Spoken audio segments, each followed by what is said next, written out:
د کوم اسم په اخره کې چې د او نه اواز وي هغه جمع سالم مذکر وي او د کوم جمع په اخره کې چې د کوم اسم په اخره کې چې د آت اضافه وي آت اواز راځي آت نو هغه به جمع سالم مؤنث وي. نن به انشاءالله موږ یو نوی سبق وایو هغې ته وایي اعراب. اعراب زبر زیر پیش ته نه وایي، زبر زیر پیش ته اعراب نه وایي. اعراب څه ته وایي؟ نو انشاءالله نن به موږ اعراب زده کوو. اعراب څه ته وایي؟ اصل کې د اعراب لفظي معنی ده عربي جوړول. د اعراب لفظي معنی سره عربي جوړول. ٹھیک شو؟ لیکن مونږ اعراب څه ته وایو؟ دلته کې اعراب به مونږ نن زده کوو نو هغه اعراب درې قسمه دی. اعراب څو قسمه دی؟ درې قسمه دی. نو ګورئ ورته اوس اعراب مونږ ګورو چې څو قسمه دی. دا د اسم حالت یا شکل ته وایي. د اسم حالت یا شکل ته د اسم د آخري حرف حالت یا شکل بدلیدو ته اعراب وایي. د اسم آخري حرف حالت یا شکل بدلیدو ته اعراب وایي.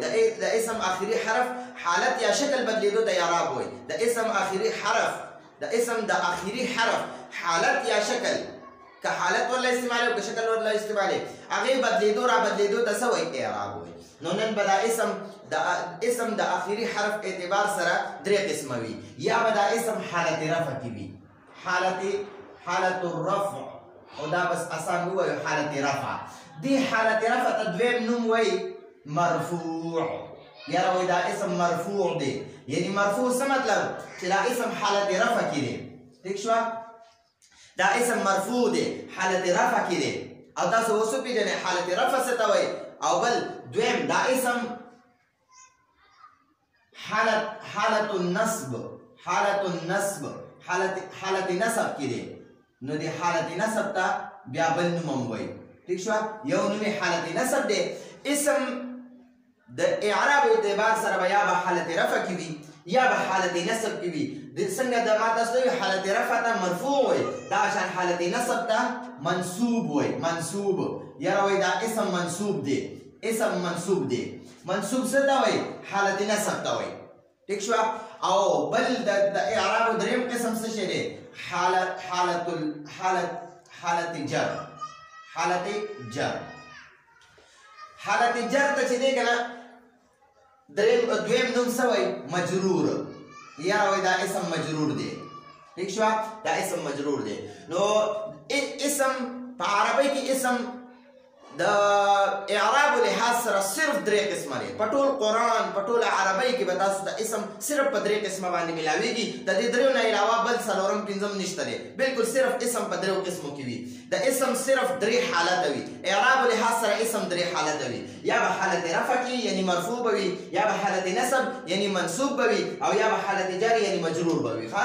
د دریو د اسم به اعرابي لحاظ سره د دې دریو حالتو نه بهر نه وي. اسم به اعرابي لحاظ سره د دې دریو حالتو نه بدل نه وي. اوس اعراب څه ته وایي؟ نو اعراب وپېژنئ. د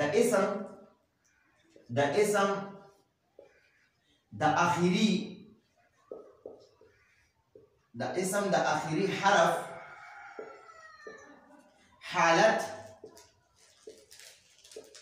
د اسم د آخري حرف حالت یا شکل بدلیدو ده.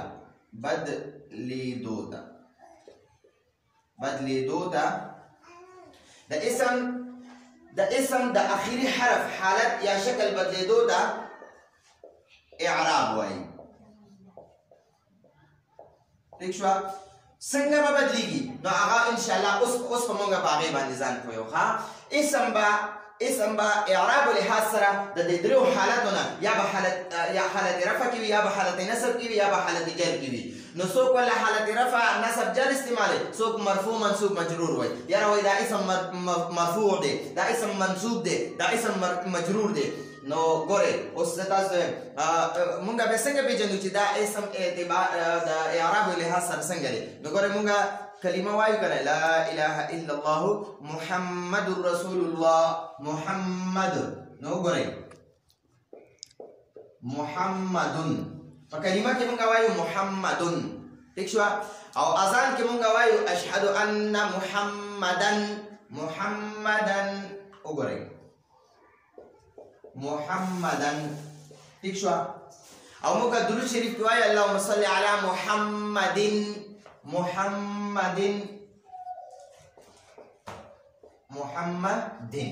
وګورئ اسم دا آخری حرف پکې دال دی وګورئ آخری حرف حالت یا شکل بدلیدو ته اعراب وای نو ګورئ آخری حرف محمدون دلته وګورئ دو پیش سره دی حالت دې ته حالت رفع وای حالت رفع دی ته وای ها د واحد اسم حالت رفع دی ته وای ٹھیک شو او ګورئ محمدن دلته ورته وګورئ د آخری حرف دال دی د حالت شکل بدل شو او دلته ورته وګورئ محمدن دلته شکل بدل شو نو دا یاد ساتئ اعراب ستوي د اسم د اخري حرف حالت یا شکل بدلیدو ته اعراب وای او بل یو خبره په یاد ساتئ دینه پس دې تا وګورئ دا یاد ساتئ حالت یا شکل بدلیږي خو معنا نه بدلیږي ها دلته محمدون دی نو د دې محمدون معنا دا محمد صلی الله علیه وسلم دلته محمدن دی د معنا دا محمد صلی الله علیه وسلم او دلته محمدین دی د دې معنا دا محمد صلی الله علیه وسلم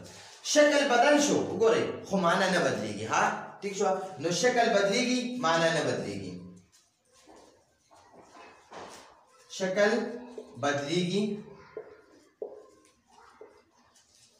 شکل بدلیږي خو معنا نه بدلیږي شکل بدلیږي خو معنا نه بدلیږي دا به یاد ساتئ ها همیشه شکل بدلیږي را بدلیږي د یو اسم خو معنا نه بدلیږي ها اسم ما غوي صرف شکل بدل را بدل شي معنا ما غوي ٹھیک شو شکل بدلیږي را بدلیږي نو ان شاء الله نن په دې باندې د اول به د واحد اسم چې واحد اسم اعرابي لحاظ سره حالت رفع نصب جر کې څنګه وي بیا واحد مذکر بیا به واحد مؤنث هغه اعرابي لحاظ سره حالت رفع نصب جر کې څنګه وي بیا به هغې نه پس مثنى یا تثنیه مثنى اسم وایو مثنى اسم حالت رفع نصب جر کې څنګه وي مثنى مذکر نو حالت رفع نصب جر کې څنګه وي بیا مثنى مؤنث حالت رفع نصب جر کې څنګه وي بیا جمع سالم مذکر حالت رفع نصب جر کې څنګه وي بیا جمع سالم مؤنث حالت رفع نصب جر کې څنګه وي او دا غیر بس جمع مکسر حالت رفع نصب جر کې څنګه وي نو راځي ان شاء الله اوس په هغه وایو او خو تفصیل سره به وایو تاسو په ډېر ښه اسانه طریقې سره پوه شئ واحد اسم اعرابي لحاظ سره څنګه وي اعراب دلته ورته ولیکو اعراب ٹھیک شو اول به یو غټه نقشه غونډه کې جوړو هغه نقشې ته تاسو ګورئ ها اول با واحد مذکر اسم واخلو دلته ورته ګورئ کتاب دی ٹھیک شو مذکر اسم دی بیا به یو بل واخلو امرأه ښځې ته وایي امرأه ٹھیک شو نو دا مؤنث ده ٹھیک شو ها دینه پس به بیا اوس مثنى واخلو مثنى اسم بوالو رجلان مذکر بوالو ها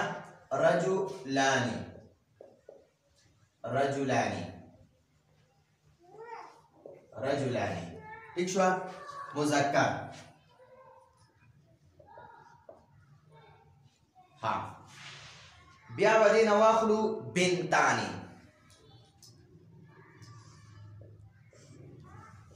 بنتانی مؤنث سے دوا جنکه یادای رجلان دو سړي بنتانی دوا خزي دا مؤنث دی ٹھیک شو ها دینا پس بیا مسلمون جمع سالم مذکر مسلمون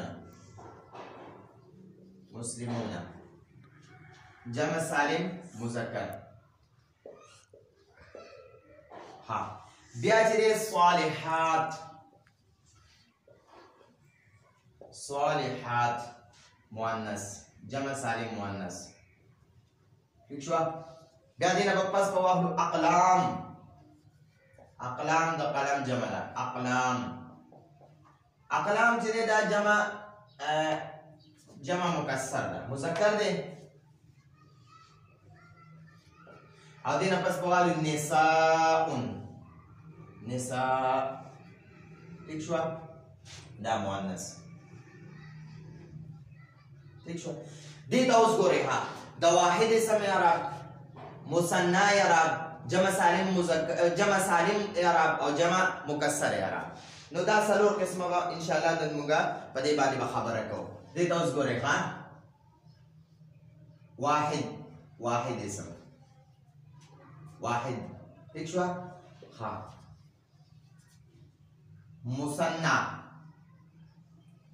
مثنى یا تسنیه که مثنى وته وي که تسنیه وته وي دې ته اوس ګورئ جمع سالم او دغه چې دی جمع مکسر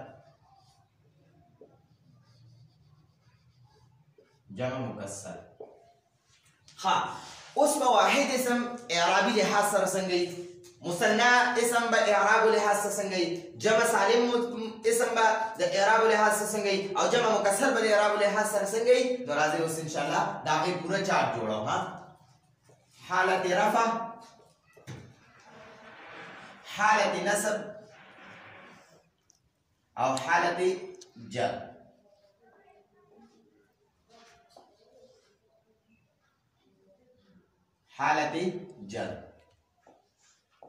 ٹھیک شو حالت رفع حالت نصب حالت جر یعنی مرفوع منصوب مجرور واحد اسم مرفوع څنګه وي هغه ته ګورئ واحد اسم مرفوع څنګه وي کتاب مذکر دی هغه ته ګورئ شاوس کتاب مذکر دی دې خو ګورئ ورته کتاب واحد اسم دی مذکر دی حالت رفع کې به دا دو پیش سره وي ٹھیک شو او کتاب به حالت نصب کې دو زبر سره او یو باور سره دا د عربی رسم الخط دی نو اضافي الف باور سره لیکل کېږي حالت نصب کې به همیشه واحد اسم سره به حالت نصب کې همیشه دو زبر سره به الف لیکل کېږي حالت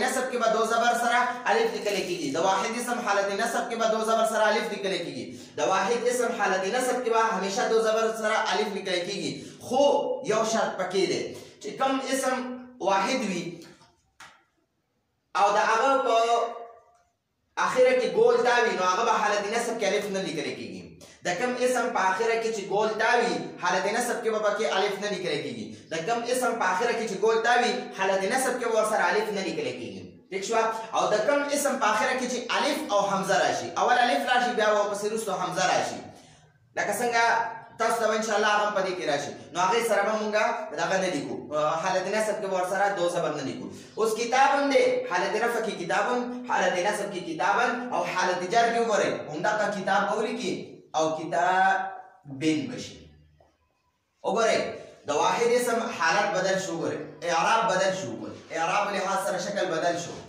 اعرابي لحاظ وګورئ اعراب څه ته وایي د هر اسم اخیری حرف وګورئ په کتاب کې بعد کنه او دلته کتابن کې بعد او دلته کتابن کې بعد ٹھیک شو نو په کتاب کې با اخیری حرف دی د دې اخیری حرف حالت بدلیدو دا اعراب وایي د اخیری حرف حالت یا حالت یا شکل دواړه ول استعمالول د اخیری حرف حالت یا شکل بدلیدو دا اعراب وایي ٹھیک شو نو د واحد اسم اعراب څنګه حالت رفع کې دو پیش سره حالت نصب کې دو زبر او الف سره حالت جر کې دو زیر سره نو اوس ګورئ کتاب حالت رفع کې معنی نه کتاب دلته کې کتابن حالت نصب کې د معنی کتاب دی کتابن حالت جر کې د معنی کتاب دی نو ګورئ شکل بدلیږي معنی نه بدلیږي په اعراب کې شکل بدلیږي را بدلیږي معنی نه بدلیږي اوس ان شاء الله مؤنث وایو نو دا مؤنث ته ګورئ امرأة نو دا امرأة چې دی کنه دا اعرابي لحاظ سره حالت رفع کې څه شی دی نو اعراب لحاظ حالت رفع امرأة خزا ٹھیک شو او امرأة حالت جر کې نصب کې به څنګه وي امرأتن به وي او ګوره ما تاسو وی اخره کې پکې ګول تا رااله نو د حالت نسب کې چې کم اسم په اخره کې د کم اسم په اخره کې چې ګول تای د کم اسم په اخره کې چې ګول تای حالت نسب کې ور سره الف نه لیکل کېږي او د کم اسم په اخره کې چې ګول تا نه وي حالت نسب کې ور سره الف لیکل کېږي وګوره کتاب کې اخره کې بعد ګول تا نه نو دلته کې ور سره دو زبر سره الف لیکل شو او امراتن کې وګوره امراتن کې ګول تا د اخره کې نو د سره په حالت نسب کې دو زبر سره الف نه لیکل کېږي ٹھیک شو او د امراتن حالت جر کې بسنګ وی امراتن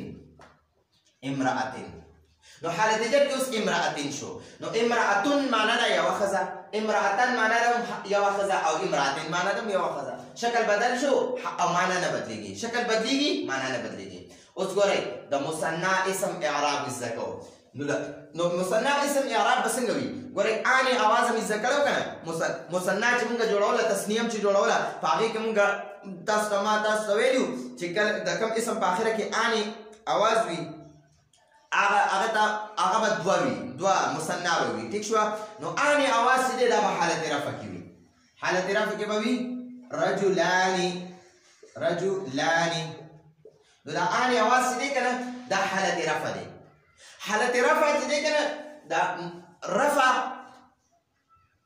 رفع چې دی کنه دا دغه تصرف نه وای ها اعراب لحاظ سره اسم درې قسمه وي حالت رفع نصب جر نو رفع چې دی کنه دو پیش تصرف نه وای دا د اسم حالت دی نو دا کله د واحد اسم به دو زبر یا یو زبر سره وي ٹھیک شو او د تثنیه به اني आवाज وي تثنیه به څنګه سره وي د دو د پاره چې کوم اسم استعماليږي هغه اني आवाज سره حالت رفع کوي رجلان اني आवाज سره حالت رفع دي اني आवाज سره حالت رفع اني आवाज حالت رفع دي د تثنیه علامت ده اني د تثنیه आवाज ده لیکن حالت رفع کې با دو حالت رفع کې با اني سره وي او حالت نصب او جر کې به څنګه وي عمده رجلان بولی کی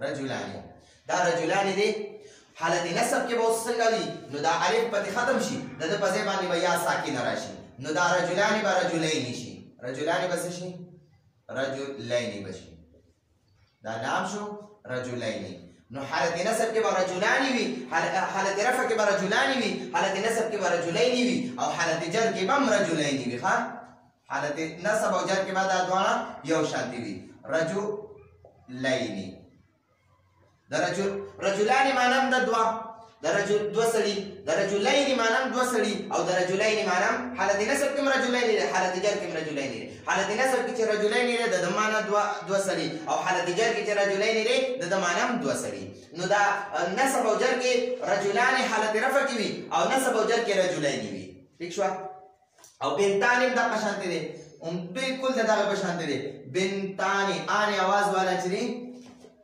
اني आवाज بنتاني معنا دا دوا خزي دو لورياني ٹھیک شو همدا بنتاني چې د رجلين په شان دی ولا اني نه دا به عيني شي ٹھیک شو بنتين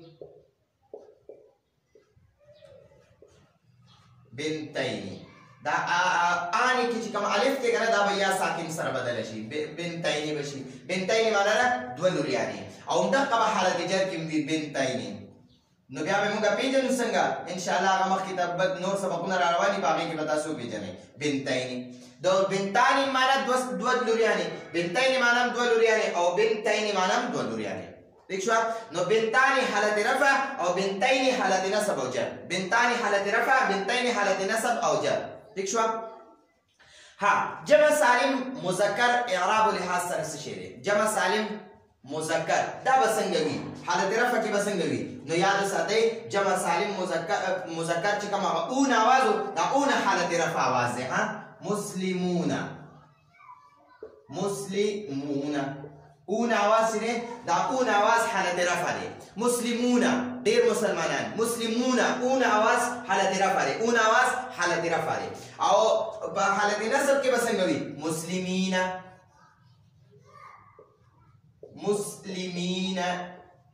ٹھیک شو حالت جر کې هم مسلمین وي حالت جر کې هم مسلمین وي ٹھیک شو د تثنیه والا به عین وي او د جمع والا به این وي. تثنیه والا نسب او جر کې به څنګه وي؟ عین. او جمع مذکر سالم به په دغه کې څنګه وي؟ نسب او جر کې عین این आवाज سره وي، این आवाज. ٹھیک شو؟ ها جمع سالم د جمع سالم مؤنث هغه ته ګورئ صالحات. صالحات نو دو پیش سره صالحات حالت رفع کی وي. صالحات معنا را ډېرې نیکانې ښځې. صالحات معنا سره ډېرې نیکانې ښځې. ٹھیک شو؟ ها او حالت نسب او جر کې به دواړه یو شان دي. صالحات حالت نسب کې هم صالحات وي او حالت جر کې هم صالحات وي. د دواړو کې به دا صالحات جمع سالم مؤنث په حالت نسب او جر کې یو شان دي. جمع سالم مؤنث بس حالت نسب او جر کې یو شان دي. صالحات به حالت نسب کې وي، صالحات به حالت جر کې وي. دا دو زبر سره نشي راتلی. جمع سالم مؤنث هغه حالت نسب او جر کې به زیر سره وي. جمع سالم مؤنث زبر سره نشي دو زبر سره نشي راتلی. اوس جمع مکسر دی. نو دې جمع مکسر ته اوس ګورئ. ها جمع مکسر. ٹھیک شو؟ جمع مکسر ته ګورئ اقلام دی. نو د جمع د واحد اسم او د جمع مکسر اسم، د واحد اسم او د جمع مکسر، د واحد اسماء او د جمع مکسر اسماء اعراب به یو شانتي وي. ها نو واحد اسم جمع مکسر چې اقلام معنا ډېر قلمونه، نو حالت رفع کې به اقلامون وي. ٹھیک شو؟ او حالت نصب کې به اقلامن وي. اقلامن. ٹھیک شو؟ نو دو میم باندې دو زبر راغی او ما تاسو ویلو د عربی رسم الخط داسې دی چې کله دو زبر وي هغې سره به همیشه یو الف اضافي لیکلی کېږي. نو دو زبر سره اقلامن حالت نصب کې شو. او جمع سالم مکسر جمع مکسر چې دا هغه حالت جر کې څنګه وي؟ اقلامن. ٹھیک شو؟ اقلامن ډېر قلمونه، اقلامن ډېر قلمونه، اقلامن ډېر قلمونه. اوس نساء ته وګورئ. نساء نو دا نساء ته وګورئ اخره کې پکې الف او حمزه دی. دا زمونږ دویمه قاعده ده. اوله قاعده څه وه؟ د کوم اسم په اخره کې چې ګول تا وي حالت نصب کې به ورسره الف نه لیکلی کېږي، او د کوم اسم په اخره کې چې الف او حمزه وي نو حالت نصب کې ورسره الف نه لیکلی کېږي. ٹھیک شو؟